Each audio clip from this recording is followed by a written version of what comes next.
Que bom estar com vocês para mais um programa de entrevistas. E hoje é com muito prazer que eu recebo aqui Luiz Henrique Quesada para uma conversa sobre uma viagem linda que ele fez. Vocês vão gostar, tenho certeza. Tudo bem, Luiz Henrique? Tudo bem, Edna. Como vai? Muito bem, foi um prazer, está sendo um prazer recebê-lo, que você tenha aceito o convite para essa entrevista, para a gente falar sobre a viagem recente que você fez. Mas como todas as entrevistas, eu gosto de conversar com o entrevistado, falar um pouco sobre ele, sobre as atividades que desenvolve, sobre se ele é de Arapongas ou não, se não é, quando que ele veio para Arapongas, enfim. A maioria das pessoas te conhece, mas vamos falar um pouquinho sobre isso, sobre você, sobre o trabalho que você vem desenvolvendo, sobre se você nasceu aqui em Arapongas. Tá certo. Bom, eu tenho muito para agradecer, né, a esse convite e a possibilidade de partilhar realmente esse momento maravilhoso que eu tive da minha vida, que foi essa viagem que eu fiz a Santiago de Compostela. Eu sou nascido aqui em Arapongas mesmo, em 1963. Estudei aqui no Colégio Mãe Divino Amor. Depois eu fui estudar em Londrina, fiz vestibular. Eu sou formado em Engenharia Industrial Mecânica. Trabalhei na área vários anos. Depois eu montei uma fábrica de móveis para escritório. Trabalhei com isso aí mais ou menos uns 18 anos. E faz alguns anos, acho que uns 8 anos, 10, que eu voltei para a área do comércio. Então hoje eu trabalho na Livraria Santa Terezinha, junto com a minha família, e desempenho as funções na sociedade, como tento ser um bom pai, um bom marido, gosto muito dos meus amigos, gosto de conviver com os meus amigos. E a gente sabe que você é envolvido com atividades sociais, né? Faz parte de clube de serviço. Isso mesmo. Da Sabima, que você é o presidente da Sabima. A Sabima, que é a Associação dos Amigos da Biblioteca Machado de Assis, e que a gente está muito feliz até com a sua participação, você ter aceito o convite, porque a biblioteca, ela precisa bastante de estímulo, né? E o fato de vocês aceitarem e já terem feito, olha, só os saraus que já aconteceram na biblioteca, já deu, assim, um novo aspecto à biblioteca. Eu acho que ela ganha vida com isso. E a gente é muito grato com relação a isso. Você participa de qual clube de serviço? Eu pertenço ao Rotary Club de Arapongas. Sim. E já fui presidente, secretário. Sim, e está sempre envolvido.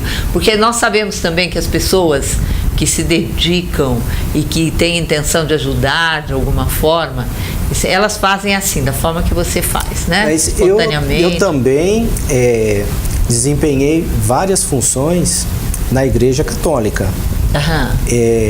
Participei do grupo de jovens, do movimento de cursilhos e fui bastante envolvido nas Santas Missões Populares, que foi um momento maravilhoso que nós tivemos na nossa cidade, tive na minha vida também.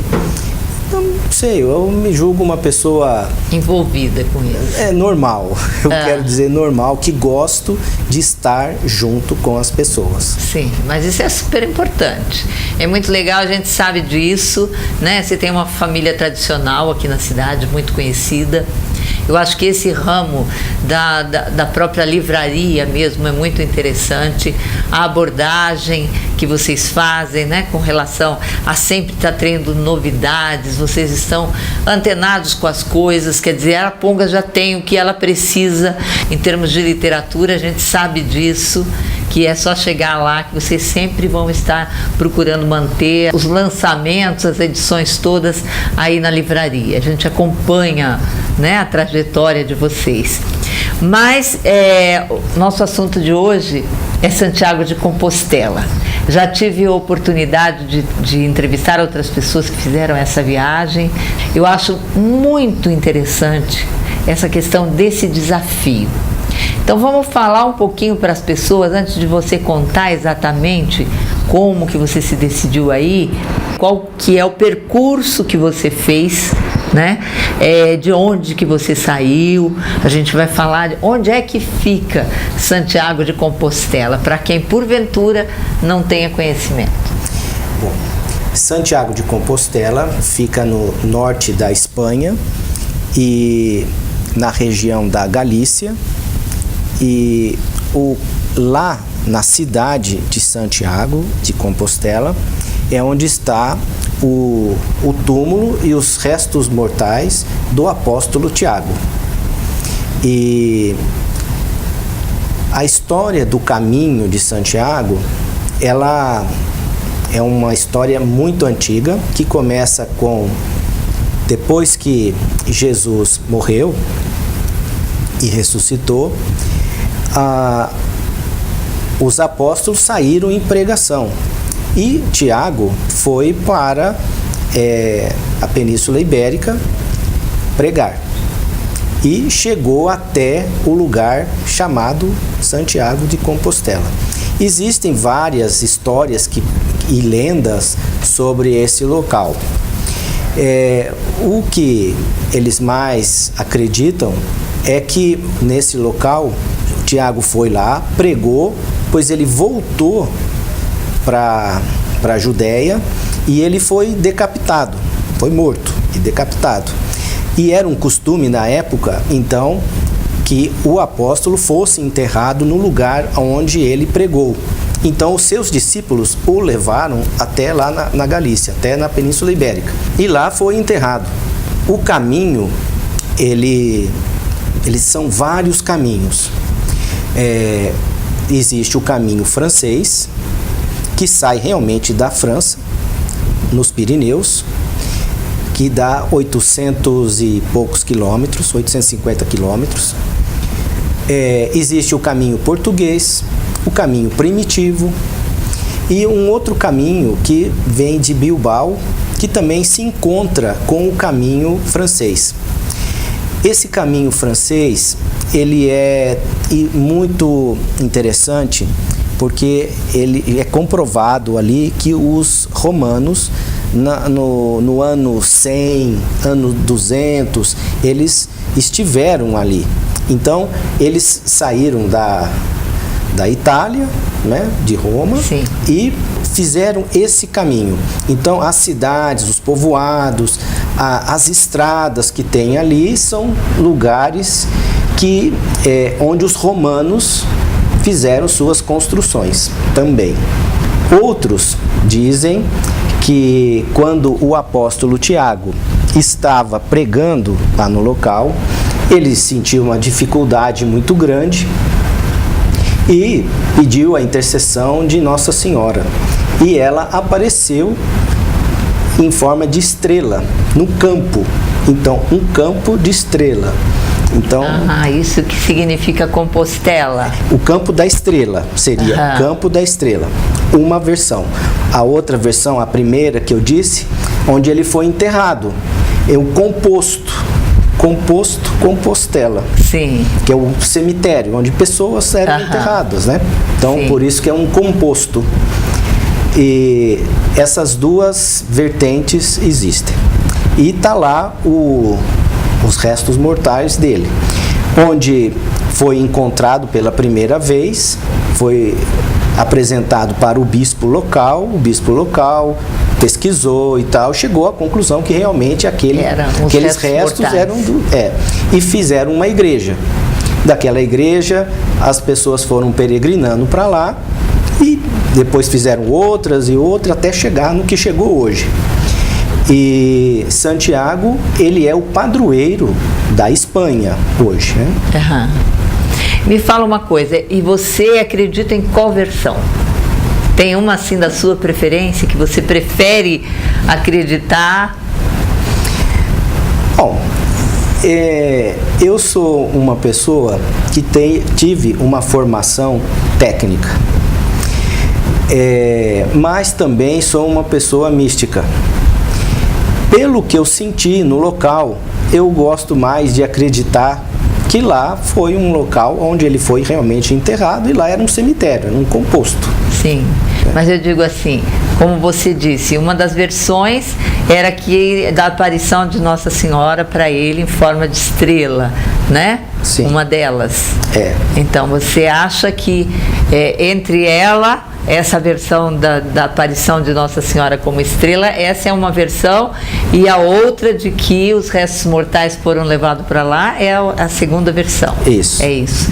Não, até por curiosidade, assim, para entender essa questão, né? Quais são as versões, o que é que existe de misticismo e o que é que existe da parte de religiosidade.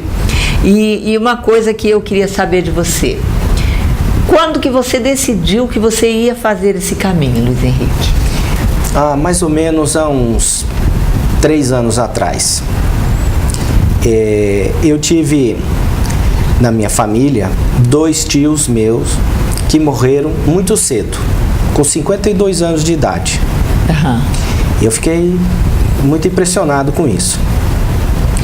E eu tive também um problema na minha perna, e que eu tirei a safena. E eu falei pro médico, falei assim, mas doutor, puxa vida, agora, olha aí, ó, arrancou uma safena, a outra também não tá muito boa. Como é que eu vou fazer se um dia eu precisar? Porque o meu pai, ele é safenado, como é que vai fazer? Aí ele falou assim, ó, Luiz Henrique, faz o seguinte, cuida do coração. Eu falei assim, é mesmo, né? Então vamos cuidar do coração. E aí ele me receitou fazer caminhadas.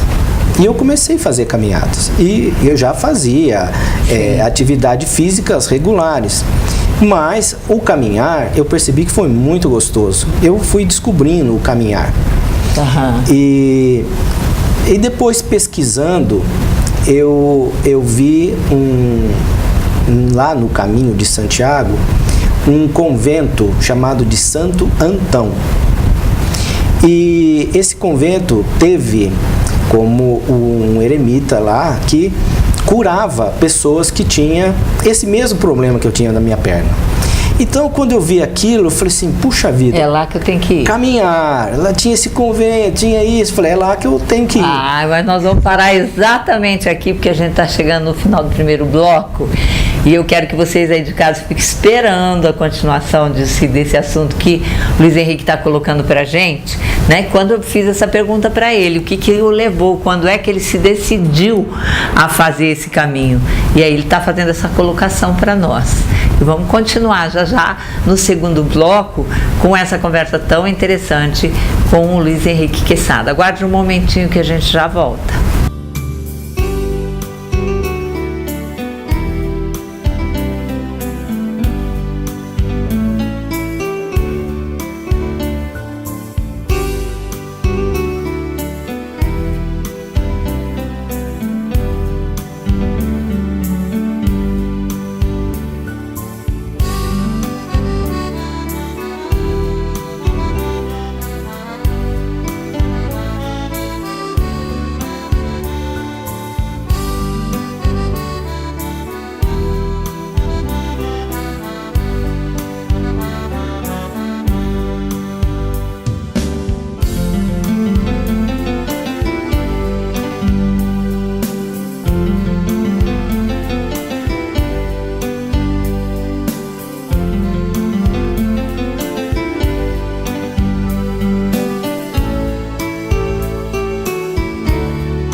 You wish upon a star, makes no difference who you are. Anything your heart desires will come to you. If your heart is in your dream, the request is too extreme. When you wish upon a star as dreamers do.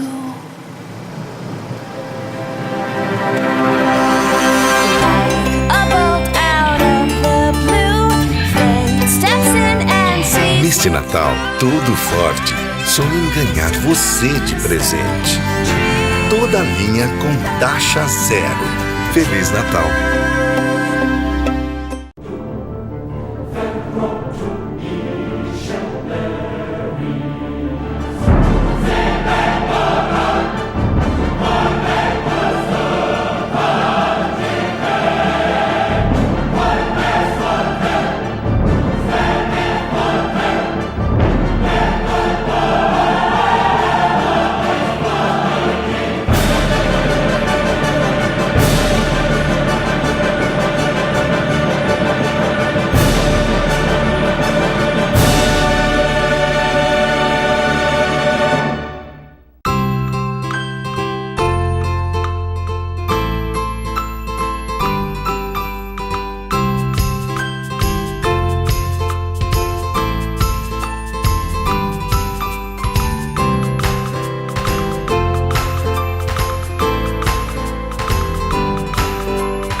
Farinha Arapongas. Qualidade todos os dias desde 1964.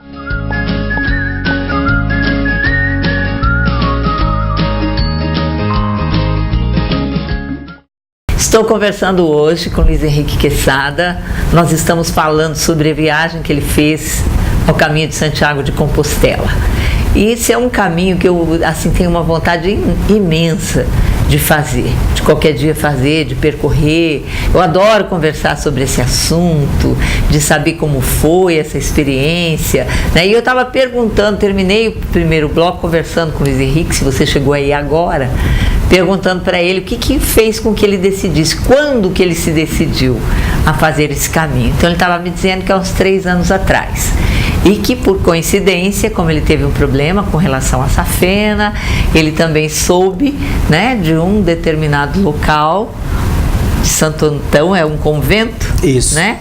Então, vamos começar daí, continuar daí sobre esse convento, repita novamente Tá. esse... Então, eu fiz uma pesquisa e encontrei esse convento de Santo Antão e um eremita que morava lá no ano 300, 500. Sim. E ele curava pessoas que tinham esse mesmo problema que eu tinha. Então eu falei, é lá mesmo que eu vou. É lá que eu vou. Então, quando eu fiz 50 anos, eu falei que eu ia dar uma festa enorme, porque era uma data que eu achava significativa. Eu falei assim, não, o que eu vou fazer é dar um presente para mim interessante, que é ir lá em Santiago. Por isso, já tinha essa vontade, me preparei para essa viagem e que eu terminei ela comecei em agosto, final de agosto, e fiz ela no mês de setembro inteiro. Então, agora com relação a esse preparativo, você já falou para mim que você já estava caminhando. Sim. Né? Você já estava começando a fazer caminhadas e tal. Aí você foi evoluindo nessa caminhada, porque para fazer a preparação para Santiago de Compostela, tem que fazer alguma coisa especial? Não é só simplesmente caminhar, você tem com o que você carrega? Sim. Como que é isso? Bom, eu quero explicar uma coisa, quando você estava me dizendo, né, que tem vontade de ir lá. Sim. Nossa, por favor, vá mesmo. Qualquer pessoa pode ir. Eu era uma das pessoas mais novas que estava lá, certo? E o preparo ele consiste assim. Primeiro, que você tem que ter o tempo, 1 mês, mais ou menos. O caminho francês, ele dá 800 quilômetros. Qual que você fez? Eu fiz o caminho francês. Só que eu andei, vou dizer dessa maneira, só 510 quilômetros a pé. Sim. Porque eu não tinha todo o tempo para fazer esses 800 quilômetros. Eu queria fazer bem feito também. A parte que você fizesse. Exatamente. Então, a parte de caminhada, a gente vai ter que levar tudo com a gente. Então, na mochila, qual é o peso que eu tenho que levar para não ter lesões corporais nenhuma? Então, pela minha estatura e pelo meu peso, eu poderia levar até 8 quilos. Mas eu não fiz isso. Eu levei 6,5 kg. Então eu tive que comprar roupas especiais, mochila especial, calçado especial, porque não pode ir de tênis comum, tem que ser uma bota própria. Escolhi a época do ano melhor para estar lá, para não ser nem muito frio. Você foi em setembro, agosto, setembro? Exatamente, final do verão deles lá. Sim. E então, para ter uma temperatura agradável e confortável, né, para a gente caminhar. E como anda muitos dias, então o corpo também tem que estar acostumado com isso daí. Então eu entrei num programa na academia e para se preparar. Para me preparar. E fui fazendo esse programa progressivamente. Exercícios na lombar, nas pernas, nas costas. E deu resultado? Você sentiu que aquilo que você fez foi... Nossa, claro, eu tive problema nos 3 primeiros dias, porque por mais que eu estava preparado, eu tive bolha nos pés. Mas parece que todo mundo tem, né? Essa questão dessas bolhas. Mas a bolha é que nós não temos aqui o medicamento certo. E lá eles têm um medicamento certinho. Então, quando eu sabia desse medicamento, mas não deu tempo de eu... providenciar. Eu achei que, não precisa disso, isso eu estou encanado demais. Mas não, precisava mesmo. Aí eu encontrei uma pessoa, até foi um alemão, ele me explicou como é que eu tinha que fazer, eu fiz. No outro dia eu estava com meu pé perfeito e não tive problema nenhum. Não tive problema no tendão, não tive... Que beleza! Não andei com cajado, acho meio ruim, a gente fica... preso. Ficar fazendo assim, mas muitas pessoas andam. Preferem, né?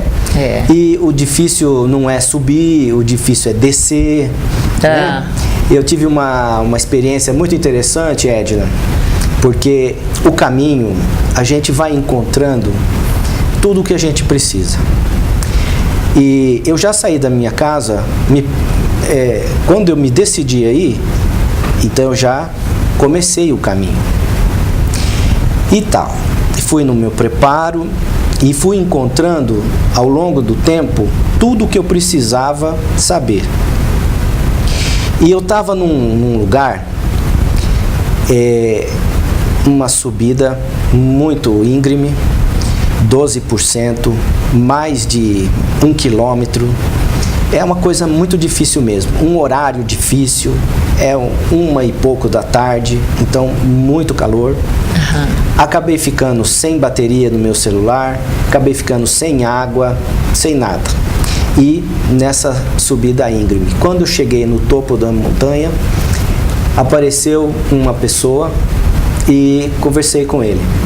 E essa pessoa, eu digo que foi um anjo que eu encontrei na minha vida, porque ele me explicou a maneira melhor que eu deveria caminhar, ofereceu água, e eu fiquei todo preocupado. Falei, esse cara vai me roubar, agora aqui eu tô perdido, né? Sim. E não foi nada disso, né? Foi muito pelo contrário, só me ajudou, me deu muitas dicas, me acalmou, me explicou como é que eu tinha que fazer, o pisar, né? Sim. E isso foi muito importante para mim. E não foi só esse que eu encontrei. Ao longo do caminho, a gente foi encontrando muitos anjos. E eu também fui sendo anjo para outras pessoas também, acredito eu. E teve muitos trajetos assim, tem muitos percursos, muito tempo que você fica caminhando sozinho, as pessoas vão se agregando, a maior parte do tempo você faz esse caminho sozinho? Bom, eu fui sozinho, não, com mais ninguém. Mas eu também optei por ficar em albergue. E tem 3 tipos de albergue. O albergue que é municipal, albergue que é da igreja e albergue particular. Os albergues da igreja são melhores, porque eles têm cozinhas comunitárias. E aí, esse que é o gostoso. Sim. Porque você, então lá, respondendo a sua pergunta... Você foi nesse tipo de albergue? Eu dava preferência para ficar nesse tipo. Dava preferência. Sim. Por quê? Então, quando a gente sai De madrugada, 6 horas da manhã, escuro, lá é escuro.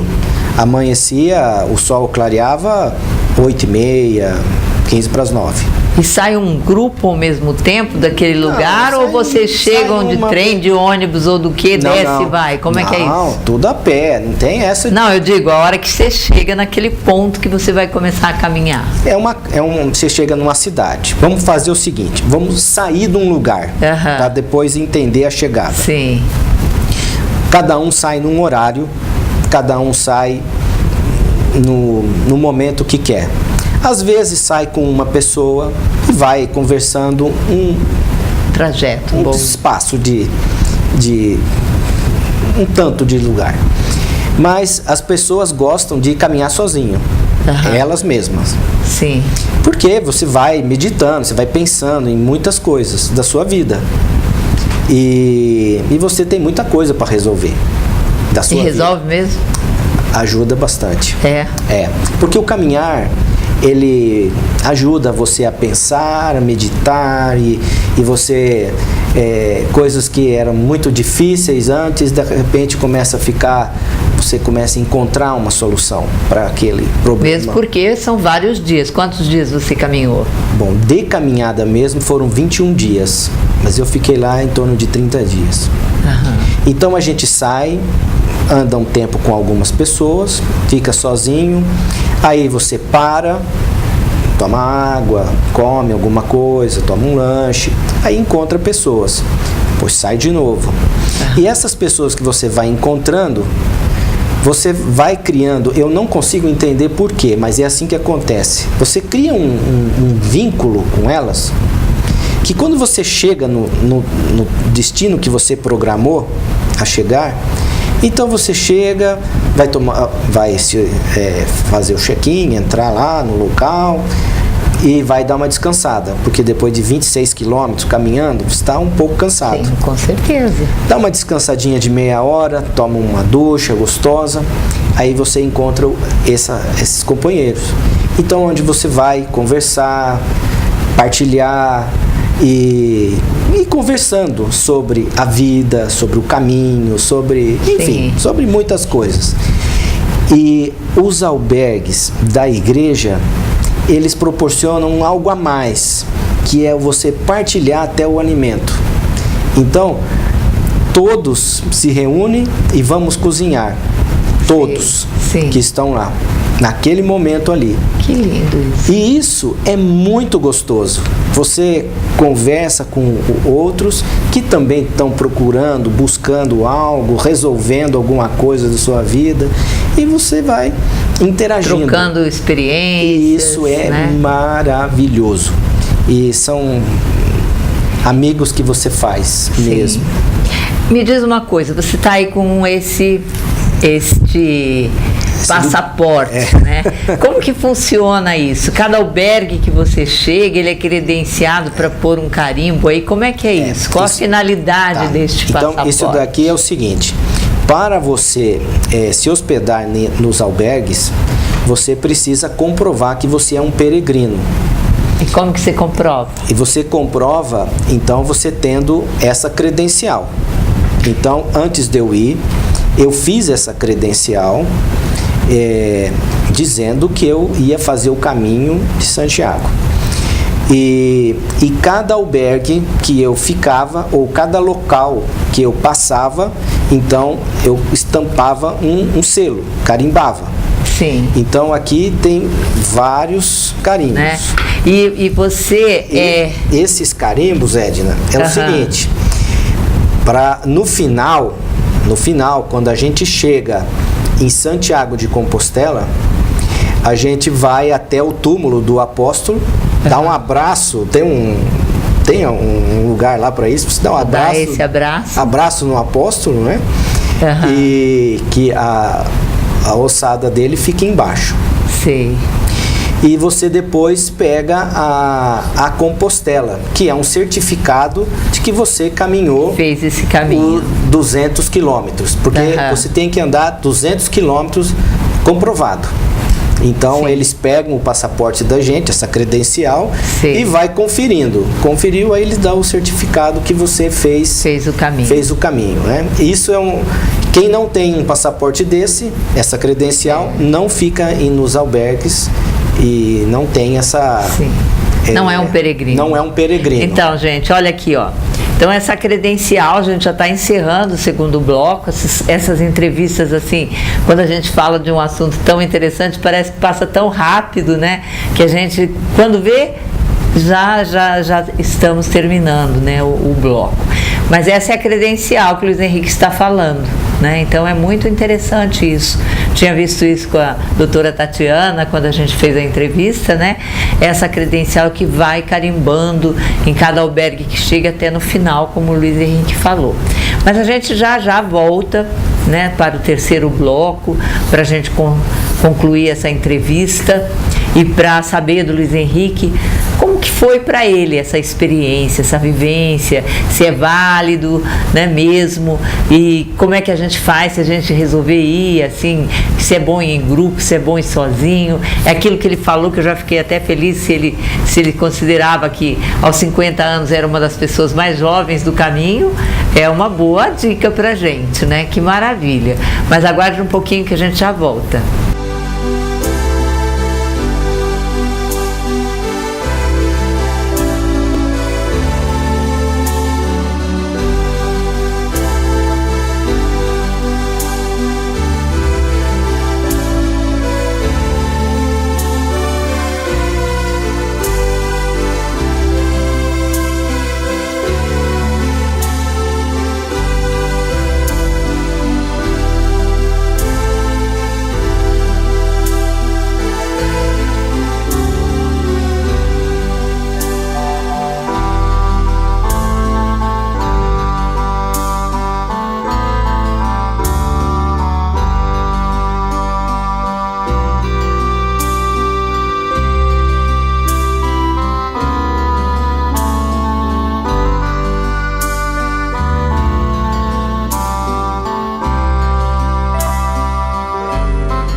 Farinha Arapongas. Qualidade todos os dias desde 1964.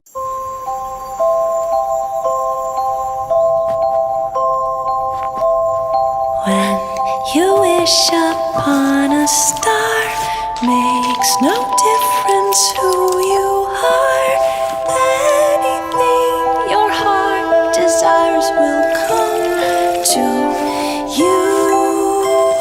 If your heart is in your dream, then request is too extreme. When you wish upon a star as dreamers do.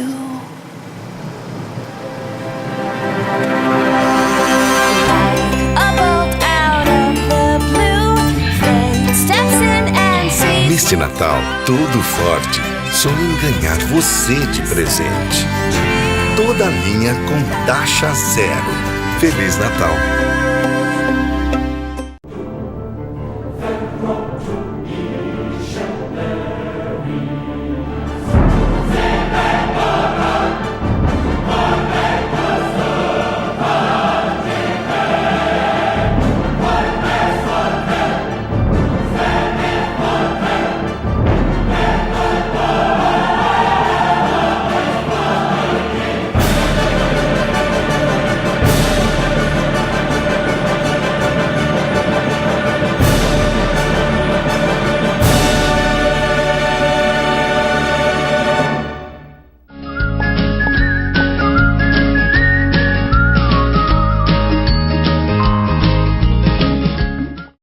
Estou aqui conversando com Luiz Henrique Quesada, falando sobre o Caminho de Santiago de Compostela, uma entrevista muito agradável, ele falando para a gente sobre essa experiência.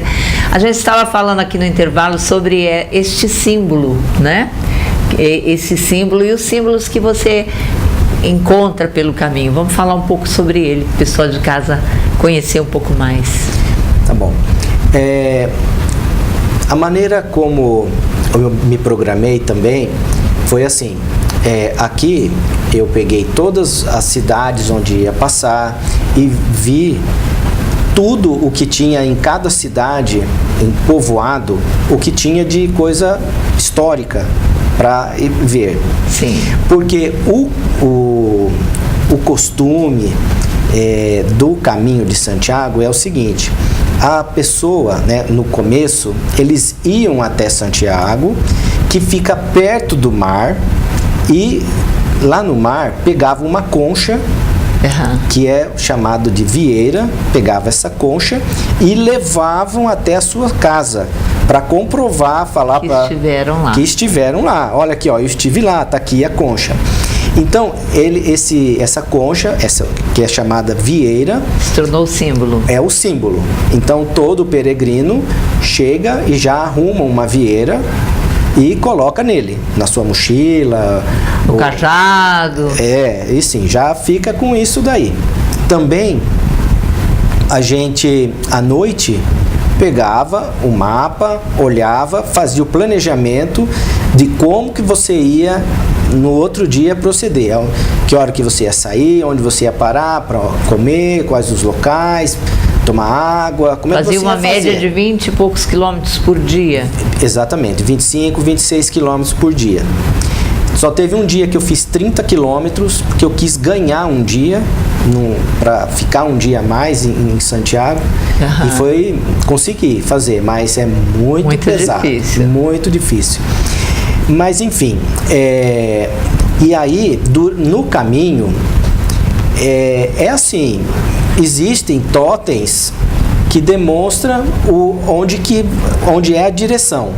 Então tem lá um totem com uma vieira estampada e uma seta amarela. E essa seta também, ela é colocada, riscada no chão, na calçada, no meio-fio, em árvores. Você tem que ir procurando. Você tem que ir procurando, exatamente. Mas é fácil, você encontra. O que é difícil é quando você chega numa cidade grande. Em cidades pequenas, que só tem uma rua, é fácil. Duas ruas, tranquilo. Mas quando a cidade é grande, é meio difícil. E a dica também é sempre chegar até onde você vê o sino da igreja. Porque essas construções, como eu disse antes, eram construções que iniciaram-se com os romanos. Depois, a Península Ibérica foi invadida pelos mouros. E eles destruíram tudo. E a Península Ibérica ficou sob o domínio dos mouros 400 anos. E o pessoal do norte da Espanha é que expulsou os mouros de novo. Então, quando eles expulsaram, aí eles reconstruíram novamente. Então, a gente vê, é muito legal ver isso, construções que ela tem, o começo é de um jeito, no meio é de outro e você termina de outro. Termina de outro. E as construções, elas às vezes, hoje é uma igreja, mas teve tempo que não era uma igreja, era um castelo, ou era um celeiro, ou era uma casa grande, enfim, isso aí a gente via muito. Também tive a oportunidade de ver uma biblioteca maravilhosa, que era cuidado pelos templários. Então é uma biblioteca muito antiga, os primeiros livros, e olha, foi fantástico essa possibilidade de ver um castelo, como ele como que funcionava as coisas lá dentro, a organização social, econômica do povo que vivia ali, né? Isso foi muito fantástico presenciar e vivenciar isso. E para isso foi necessário fazer esse planejamento, então. Exato. Quando antes de você ir, você já verificou o roteiro que você ia fazer, estudou todas as cidades, os povoados, o que é que tinha lá, como você estava falando, para que você pudesse ver essas coisas que são interessantes. Eu utilizei, eu fico um pouco constrangido de dizer isso, mas foi assim, eu estudei em livros, mas depois eu fui vendo a quantidade de livro que eu tinha e mapas, ia ficar muito pesado da minha mala. Sim. E eu não queria ficar com a mala pesada. Claro. Então eu consegui um aplicativo no meu celular, que Sim. foi só isso que eu levei no meu celular. Aí tinha tudo. O mapa, tinha... Bom, a tecnologia dicas, é para isso, né? É para isso, para facilitar a vida e você ter oportunidade de ter visto essas coisas que você viu também, que você ganha tempo. Ganha tempo e segurança e não se perde, né? Tinha GPS, mas eu também, na verdade, nem precisei, por causa que você seguindo as setas, você vai chegar lá no lugar. E quando você chega em Santiago? A gente se programa para chegar em Santiago para uma missa ao meio-dia. É uma missa maravilhosa. É algo grandioso. Porque, por mais que você, às vezes, não, tanto faz, não. Você tem um objetivo. E quando você alcança esse objetivo, é uma sensação maravilhosa. Então, para mim, foi assim. Eu me programei para chegar um dia antes, num lugar que eu fosse dormir e acordasse, saía cedo e chegava para ir nessa missa ao meio-dia. Queria fazer dessa maneira. E conseguiu? Consegui fazer isso daí. Sim. Aí eu cheguei próximo ao meio-dia e consegui ir lá. E lá tem um lugar do lado da igreja, que é muito grande essa igreja. Aí vocês têm até as imagens, pode ir vendo, tem um mapa dela.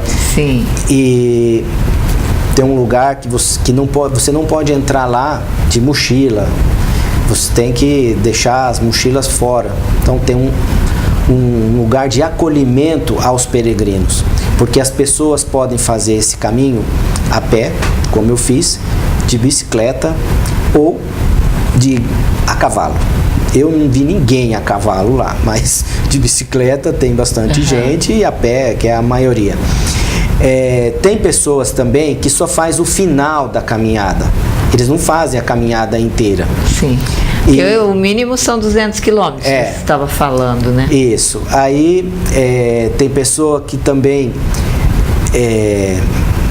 tá num vilarejo, aí tá meio cansado, aí ele pega um táxi ou pega um ônibus e vai até o outro. Então ele não faz andando, ele faz...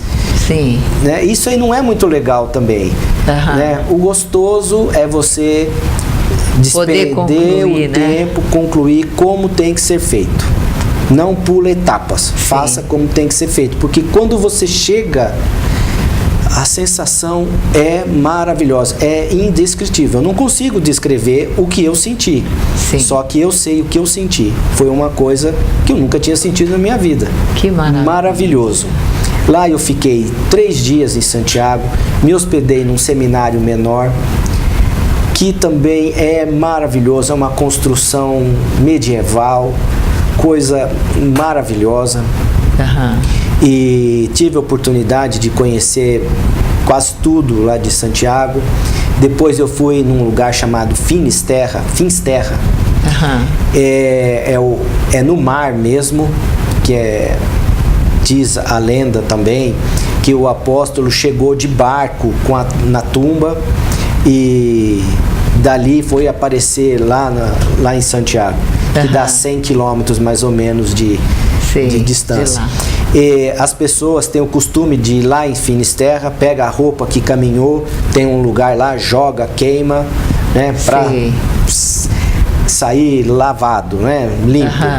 Eu não fiz isso daí porque não sentiu necessidade disso.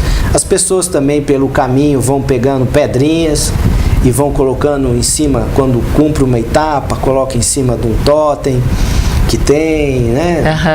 Tem um cruzeiro que é muito bonito, muito significativo, um lugar que eu conheci lá, que é cuidado pelos franciscanos.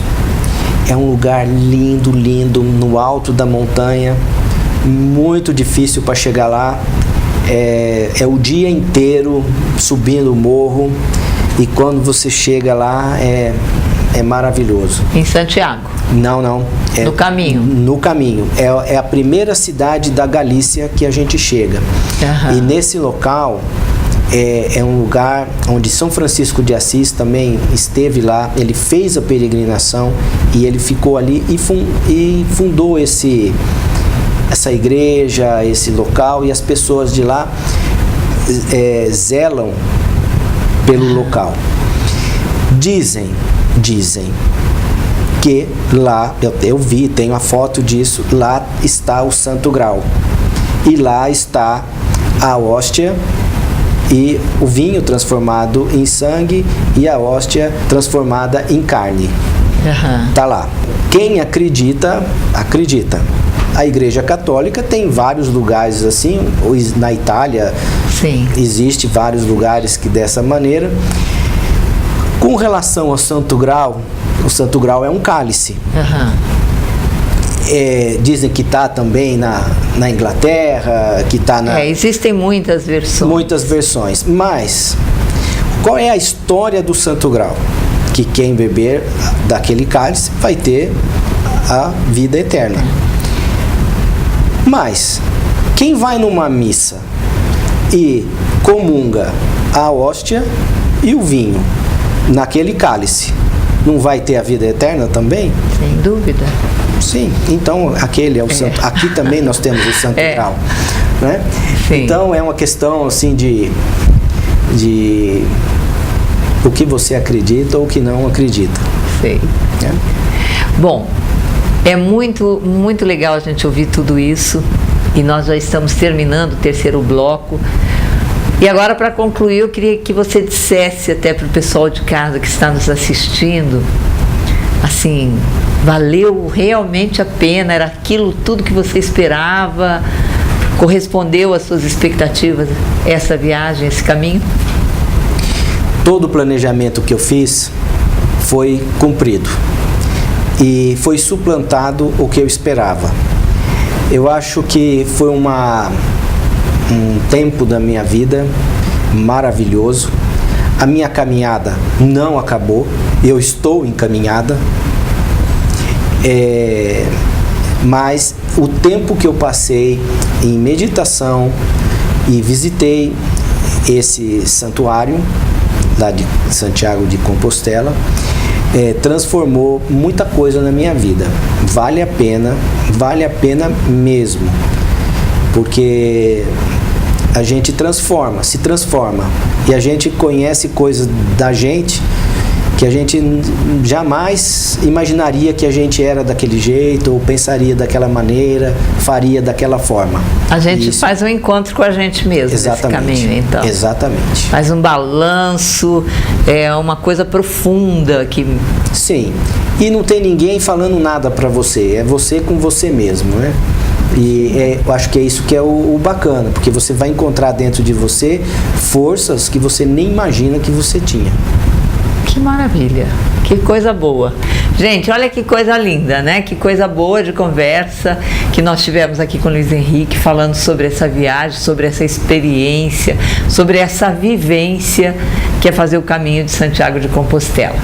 Fico muito grata pela sua entrevista, pela oportunidade de conversar com a gente, de falar para o pessoal de casa que está nos assistindo como foi essa sua experiência, até para aquele que resolva ir, né, saber de repente como faz. É até legal poder ter oportunidade de conversar com quem já foi, para ter as dicas que ele teve, né, os anjos que ele encontrou pelo caminho, saber essas coisas que são importantes e imprescindíveis. Luiz Henrique, muito obrigada pela conversa que a gente teve hoje. Olha, Edna, eu que agradeço a você essa oportunidade que você está me dando de eu partilhar a minha vida com você, telespectador, você que está nos assistindo. Espero que eu tenha podido ajudar em algo, que não tenha escandalizado ninguém. Imagina. E que tenha contribuído para que nós sejamos pessoas melhores, que acreditemos mais em nós, acreditemos em Deus e possamos sentir a presença dele de outra forma, né? Exatamente. Muito obrigada. Eu que agradeço essa oportunidade. Obrigada. Valeu. Obrigada e que bom que você teve essa oportunidade. Ok. Né? Gente, obrigada pela atenção de vocês também, que todos nós, né, que as pessoas que resolverem fazer esse caminho, resolverem ter essa experiência, essa vivência, que essa nossa conversa tenha contribuído para isso. E a gente se vê na próxima semana, com certeza, para mais uma conversa, para mais uma entrevista. Até lá!